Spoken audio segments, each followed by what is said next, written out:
Thank you. I now call on the Minister for Education, Heritage and Arts, the Honorable Rosie Arpa. You have the floor, ma'am. Thank you, Mr. Speaker, sir. Mr. Speaker, sir, I rise to answer the question under my name by Honorable Kepa. And I thank the Honorable Member for the question. Mr. Speaker, sir, we are all aware that natural disasters are not a common occurrence to Fiji and the Pacific. And for a long time, we have been, education has been affected by tropical cyclones and other natural disasters. But last year, we were affected by a new disaster, I would say, and that was COVID-19. And I think by now, we have gotten used to the disruptions that natural disasters and other hazards bring. While many at times we extend holidays or school days are disrupted, we expect parents to use this extra time to engage in meaningful engagement with their children. And that's an opportunity that is presented to communities and societies. But in case of the question, March 19, 2020, we announced our first positive COVID-19 case. And as an immediate control measure, we brought forward our Term 1 holidays to 23rd March 2020, and we closed our schools and extended it to 15 June 2020. Of course, this was a new issue and a challenge for the ministry. We acted within what we had, and during this time, we developed a number of activities to support remote learning and home-based learning for our students. We started off with worksheets, study guides, and study notes for all levels, and this was mostly for revision. We developed 750 videos for secondary school students with lessons, which was placed on our educational channel through Alessi. We also engaged our teachers to do home visitation for students with special needs. Of course, this was on voluntary basis. Programs were also aired on FBC radio, which focused on literacy and numeracy. A lot of teachers and the ministry used our Facebook page and other social media platforms, mobile apps such as Viber and WhatsApp to further engage with their students. Of course, all of these were supplementary curriculum content. Mr. Speaker, globally the education sector moved very quickly to remote learning, which is a developed online resource as you teach. This was for the lockdown.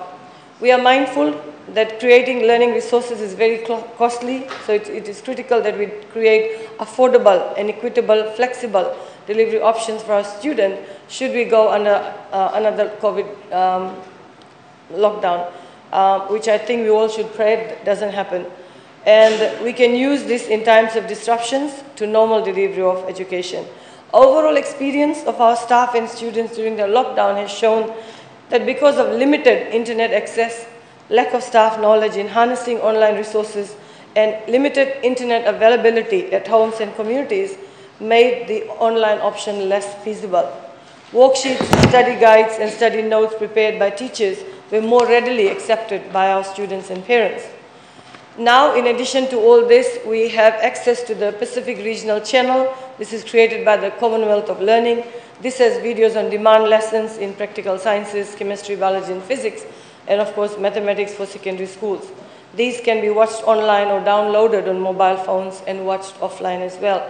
Mr. Speaker, going forward, the ministry is determined to create more online resources for both primary and secondary school students, and our teachers and staff from the Curriculum Advisory Services are continually engaged in producing more recorded resources.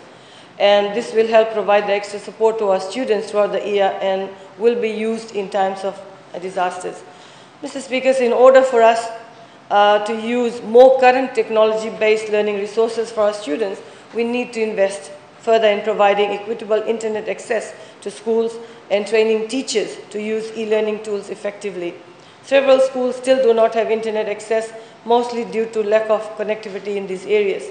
To date, we have 33 schools which have, apart from the 1,000+ schools we have, 33 have intermittent internet access, while 115 are still without internet access. We are working with Walesi in trialing the provision of internet services in 2 schools right now, using what we call Reset, a very small aperture terminal.